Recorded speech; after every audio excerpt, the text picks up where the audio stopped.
नमस्कार प्यारे विद्यार्थियों। आराधना डिग्री कॉलेज के ऑनलाइन प्लेटफॉर्म पर आपका स्वागत है। कल अपन ने मुंशी प्रेमचंद जी की जो पूस की रात कहानी है उसके पहले अंक और दूसरे अंक के बारे में अध्ययन किया था। आज हम उसी कहानी को आगे बढ़ाएंगे। उससे पहले अपन एक बार वापस इस कहानी के पात्रों के बारे में जान लेते हैं। हल्कू है वो मुख्य पात्र है इसका, जो किसान का काम करता है। मुन्नी है वह हल्कू की पत्नी है, और जबरा है वो हल्कू और मुन्नी का एक कुत्ता है जो हल्कू के साथ में खेत की ओर या साथ जाता है। अपन ने जब कहानी स्टार्ट की थी, एक बार अपन देख लेते हैं थोड़ा सारांश के रूप में। हल्कू है वह मुन्नी के पास में 3 रुपए मांगता है, क्योंकि सहना कर्जदार जमींदार वह लेने के लिए आया था। बल्कि मुन्नी कहती है हल्कू से, अगर आप 3 रुपए सहना को दे दोगे तो आप कंबल कैसे खरीदोगे। इसी वार्तालाप में 3 रुपए सहना को दे दिए जाते हैं। हल्कू और जबरा है जो कुत्ता है, वो खेत की भीषण ठंड में या भयंकर ठंड में अपनी फटी पुरानी कंबल को लेकर पूरी रात भर वहाँ पे कांपता रहता है। और दोनों के बीच में एक मैत्रीपूर्ण व्यवहार बंध चुका है, आपसी सौहार्द का व्यवहार। अब इस कहानी को अपन आगे पढ़ेंगे। ये कहानी आगे की जो लाइनें हैं वो कुछ इस प्रकार है कहानी की। जब किसी तरह न रह गया, उसने जबरा को धीरे से उठाया और उसके सिर को थपथपा कर उसे अपनी गोद में सुला लिया। कोई भीषण गर्मी की बात हो रही है, किसी तरह से नहीं रहा गया तो जबरा जो कुत्ता था उसको उठाकर उसने सिर को थपथपाया और अपनी गोद में उसको सुला दिया। कुत्ते की देह से जाने कैसी दुर्गंध आ रही थी। दुर्गंध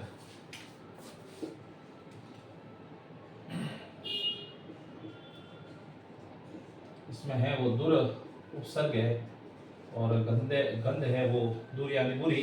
तो बुरी जो है महक आ रही थी उसकी, पर वह उसे अपनी गोद में चिपटाए हुए ऐसे सुख का अनुभव कर रहा था जो इधर महीनों से उसको नहीं मिल रहा था। जबरा शायद समझ रहा था स्वर्ग यही है। कुत्ते ने समझ लिया था, जो स्वामी ने उसके प्रति जो आत्मीयता बताई है उसको ही जबरे जो कुत्ता है उसने समझ लिया था कि स्वर्ग है वो इसी को कहते हैं। और हल्कू की पवित्र आत्मा में तो उस कुत्ते के प्रति घृणा की गंध तक न थी। अपने किसी अभिन्न मित्र या भाई को भी इतनी ही तत्परता से गले लगाता। वह अपनी दीनता यहाँ पे अपने भाई और मित्र की तुलना है वो जबरा कुत्ते से की गई है। यानी जो भाई के प्रति प्रेम या फिर अपने अभिन्न मित्र के प्रति जो प्रेम दिखाया गया है, वैसा का वैसा प्रेम है वो जबरा कुत्ता के प्रति हल्कू का प्रेम बताया गया है, आत्मीयता का प्रेम, जिसने आज उसे इस दशा को पहुंचा दिया। नहीं अनोखी मित्र में जैसे उसकी आत्मा के सब द्वार खोल दिए हैं और उसका एक एक अणु प्रकाश से चमक रहा था। अब ये बात है इन दोनों के आत्मीय प्रेम की। अब इस बीच में सहसा अचानक जबरा ने किसी जानवर की आहट पाई। जबरा ने सुना होगा कि खेत की तरफ कुछ जानवर शायद आए हैं। उन्होंने सोचा और देखा कि भाई कुछ जानवर आए हैं। इस विशेष आत्मीयता ने उसमें एक नई स्फूर्ति पैदा की थी। कौन सी आत्मीयता? जो हल्कू ने जबरा के प्रति आत्मीय प्रेम बताया था, या आत्मीयता वाला जो मैत्रीपूर्ण जो प्रेम निभाया था उन्होंने, वह प्रेम जबरा के अंदर एक स्फूर्ति पैदा करता है जो हवा के ठंडे झोंकों को भी तुच्छ समझती थी। ऐसा प्रेम उमड़ भरा था, जो एक ठंडी झोंके तो उसके सामने कुछ चीजें नहीं थी। वह झपट कर उठा, फटाफट उठा और अपनी छपरी से बाहर आकर भूखने लगा, यानी भौंकने लगा। हल्कू ने उसे कई बार चुमकार कर। चुमकारने का मतलब है अपन जैसे किसी कुत्ते को ऐसे करते हैं ना, तो वो चुमकारना होता है। तो उसको ऐसे करने की कोशिश की हल्कू ने, बुलाया, पर उसके पास न आया, क्योंकि उसको आहट लग गई थी जानवरों की कि कुछ कोई ना कोई जानवर है वो हल्कू के खेत या हमारे खेत में आ चुके हैं। बार बार चुमकारने के बावजूद भी जबरा है वो हल्कू के पास में नहीं आता है। हार में चारों तरफ दौड़ दौड़ कर भूखता रहा। एक क्षण के लिए आ भी जाता तो फिर तुरंत दौड़ता। एक बार आ भी जाता जबरा हल्कू के पास में, लेकिन वापस उसी दिशा में जाता जहां से उन्होंने जो आहट है जबरा ने सुनी थी। कर्तव्य उसके हृदय में अरमान की भांति उछल रहा था। उसका मूल कर्तव्य था कि मुझे खेत की रक्षा करनी है, मुझे मेरे मालिक हल्कू की सहायता करनी है, ये उसका कर्तव्य था और वो अरमान की भांति उछल रहा था। 1 घंटा और गुजर गया इस कार्य के लिए, या फिर इस कार्य के बीच में 1 घंटा हो गया। रात ने शीत को हवा से धतकाना शुरू किया। अब जैसे ही रात हो रही थी, उसी प्रकार ठंडी हवाएं, शीत है, वह अपना अड्डा जमा रही थी। हल्कू उठ बैठा, हल्कू खड़ा हुआ और दोनों घुटनों को छाती में मिलाकर सिर उसमें छिपा दिया। दोनों घुटनों के अंदर अपना जो सिर है वो छिपा दिया और वो बैठ गया। फिर भी ठंड उसको लगी जा रही थी, ठंड कम नहीं हो रही थी। ऐसा जान पड़ता था सारा रक्त जम गया है।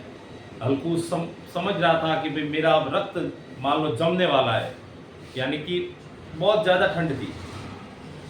धमनियों में रक्त की जगह हिम बह रही है। हिम का मतलब बर्फ, तो बर्फ है, खून की जगह है, धमनियों में बर्फ बह रही है, ऐसा मालूम हो पड़ रहा था।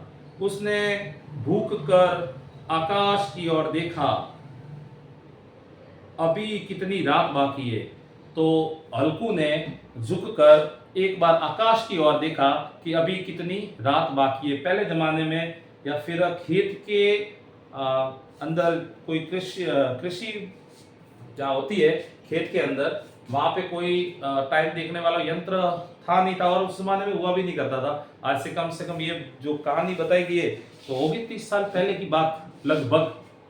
तो उस जमाने में कोई यंत्र हुआ नहीं करता। पहले तारों की स्थिति को देखकर, तारों की जो गणना के आधार पर ये जो टाइम का पता लगाते थे। तो उसी प्रकार हल्कू ने जो तारों की तरफ देखा और उसने जो ध्यान लगाया कि अभी कितनी रात बाकी पड़ी है। सप्तऋषि अभी आकाश में आधे भी नहीं चढ़े।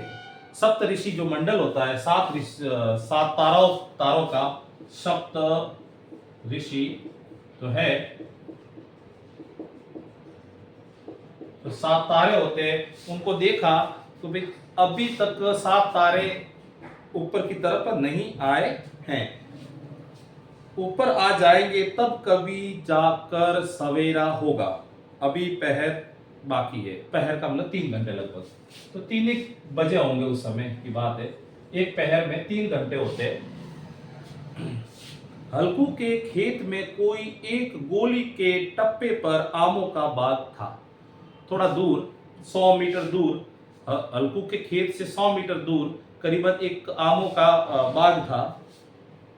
पतझड़ शुरू हो चुकी थी, पतझड़ भी शुरू हो चुकी थी। नीचे पत्ते, आमों के जो पत्ते थे वो नीचे बिखरे हुए थे।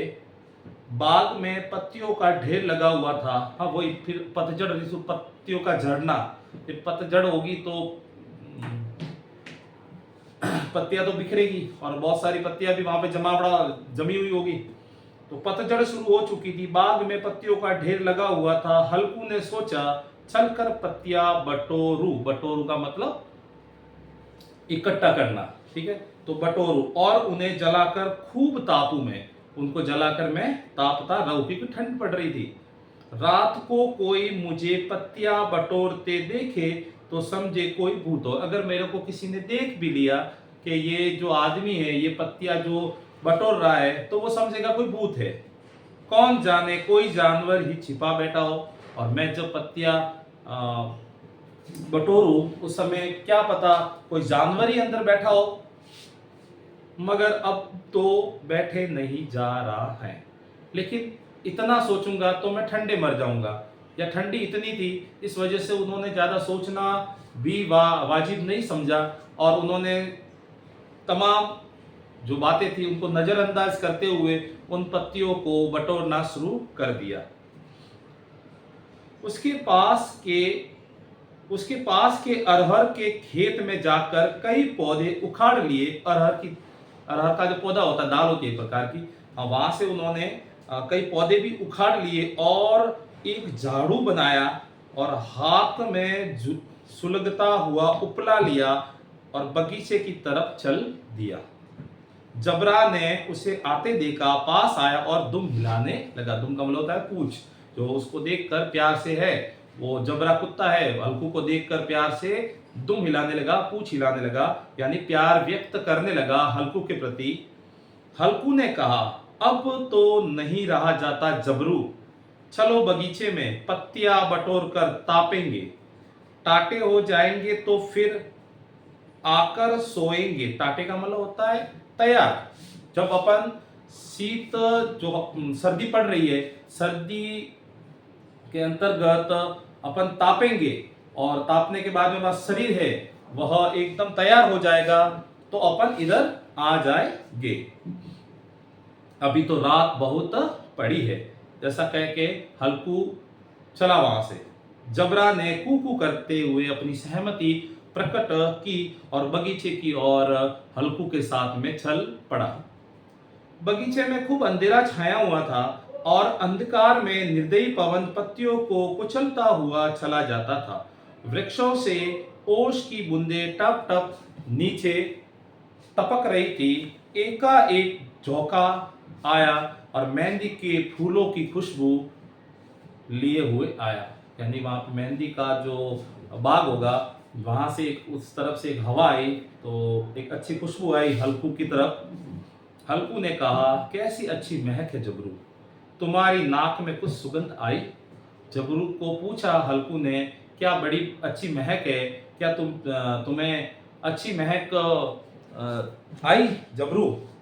जबरा को कहीं जमीन पर एक हड्डी पड़ी हुई मिली, वह उसको छिचोड़ रहा था, उसको काट रहा था। ठीक है, हल्कू ने आगे जमीन पर रख दी और पत्तियां बटोरने लगा। जरा देर में पत्तियों का ढेर लग गया, हाथ ठिठुरे जाते थे, नंगे पांव गले जाते थे, और वह पत्तियों का पहाड़ खड़ा कर रहा था। उसको कोई परवाह नहीं थी। अब उसको लग रहा था कि एक एक न एक समय तो मैं इन पत्तियों को जला दूंगा और उसके बाद में मैं तापूंगा, खूब तापूंगा। उससे पहले उसको बहुत दिक्कतें हो रही थी, उसका हाथ है वो जमा जा रहा था, बहुत ज्यादा ठंड थी इस वजह से। इसी अलाव में वह ठंड को जलाकर भस्म कर देगा। थोड़ी देर अलाव जल उठा, उसकी लो ऊपर वाले वृक्ष की पत्तियों को छू छू करके भागने लगी। वह अस्थिर प्रकाश में बगीचे के विशाल वृक्ष ऐसे मालूम होते थे मानो उसे अथाह अंधकार को अपने सिरों पर संभाले हुए हो। अंधकार के उस अथाह सागर में यह प्रकाश एक नौका के समान हिलता मचलता हुआ जान पड़ता था। कहने का तात्पर्य यह है कि हल्कू ने जो आग जलाई थी वह एक अनोखे कर्तव्य के लिए जलाई थी, कि भाई मैं जब ये आग जलाऊंगा तो मुझे ठंड से निजात मिल जाएगी। तो एक उनको आशा की किरण नजर आ रही थी कि मैं आम की पत्तियों को बटोर कर आग जलाऊंगा, जिससे हम तैयार होकर वापस खेत की तरफ चले जाएंगे। हल्कू अलाव के सामने बैठा ताप रहा था। अब हल्कू है तो अलाव यानी आग जो जल रही थी, वहां पे बैठा बैठा ताप रहा था। आज क्षण में उसने दोहर उतार कर बगल में दबा दी। दोहर का मतलब होता है शायद उसके पहनने का कोई वस्त्र होगा या फिर उसके ओढ़ने का वस्त्र होगा, उसको उतार कर उसने पास में रख दी। दोनों पांव को फैला दिए, आगे वाले जो दोनों पांव थे उसको फैला दिए, मानो ठंड को अब ललकार रहा कि आज आओ अब ठंड, और मुझे परेशान करो, या फिर आपके ऐसी ठंड हो, भयंकर ठंड है या भीषण ठंड है, आप आकर मुझे परेशान कीजिए अब, क्योंकि मैं अभी आग के सामने बैठा हूँ और ताप रहा हूँ, और जो आग से गर्मी लग रही है उस गर्मी को अपने शरीर के अंदर लेते हुए वह ठंड को ललकार रहा है कि आओ अब मुझे परेशान करो, ललकार रहा है वो। तेरे जी में आए सो कर, अब तेरे को जो लगता है, ठंड को कह रहा है, अब तेरे को जो लगता है वो कर तू। ठंड की असीम शक्ति पर विजय पाकर, असीम असीमा, जिसकी कोई सीमा नहीं है, ठंड की कोई वैसी कोई सीमा नहीं होती, तो उस शक्ति पर उसने जैसे विजय प्राप्त कर ली है, और विजय गर्व को हृदय में छिपा न सकता था, और वह मान लो विजय प्राप्त कर ली है उसने ठंड के ऊपर, ऐसा उसको गर्वित हो रहा है। उसने जबरा से कहा, क्यों जब्बर, अब ठंड नहीं लग रही है? उसने जब्बर से कहा, क्यों जब्बर, क्या अब आपको ठंड लग रही है या नहीं लग रही है? जब्बर ने कू करके कहा, मानो कहा, मान ही सकते हैं, वास्तव में कुत्ता तो बोलता नहीं है, लेकिन उसने एक सहमति प्रकट की कू करते हुए, और मानो ऐसा कहा होगा, अब क्या ठंड लगती ही रहेगी, ऐसा कहा उसने। पहले से उपाय न सूझा, नहीं इतनी ठंड क्यों खाते? अगर ऐसा जो ये उपाय है, ये आम के पत्तियों को जलाने वाला, अगर हमें पहले सूझ जाता तो अपन इतनी ठंड क्यों खाते? जब्बर ने पूछ हिलाई, और इसमें भी उन्होंने जब्बर ने सहमति प्रकट की हल्कू के बात के प्रति। अच्छा आओ इस अलाव को कूद कर पार करें। अब हल्कू है वह जब्बर को कह रहा है, जबरू को कह रहा है कि अपन इस अलाव को कूद कर पार करते हैं, देखे कौन निकल जाता है। अगर जल गया बच्चा तो मैं दवा न करूंगा, अगर तू जल गया तो मैं दवा नहीं करूंगा। ये हंसी मजाक हो रही है जब्बर के प्रति हल्कू की। जब्बर ने उस अग्नि राशि की ओर कातर नेत्र से देखा, कातर यानी डरावन, डर के नेत्र से उन्होंने देखा। मुन्नी से कल न कह देना, नहीं तो लड़ाई करेगी। अगर ये बात अगर तूने मुन्नी से कही तो वो मेरे से क्या करेगी? लड़ाई करेगी, ऐसा जब्बर को हल्कू ने कहा। यह कहता हुआ वह उछला और उस अलाव के ऊपर से साफ निकल गया। ये कहता हुआ वह उछला और उसके ऊपर से वह साफ निकल गया। पैरों से जरा लपट लेगी, पर वह कोई बात नहीं। जबरा आग के इधर उधर या इर्द गिर्द घूमकर उसके पास आ गया। हल्कू ने कहा, चलो चलो, इसकी सही नहीं, ऊपर से कूद कर आओ। वह फिर कूदा और अलाव के इस पार आया। कहने का तात्पर्य यह है, अब वह ठंड को ललकारते हुए हंसी मजाक कर रहे हैं। और ये था अपने पूछ की रात का तीसरा अंक। इसके साथ में कल अपन नेक्स्ट जो अपनी क्लास होगी उसमें अंक चौथे के ऊपर अपन वार्तालाप करेंगे। आज की क्लास में इतना ही, धन्यवाद।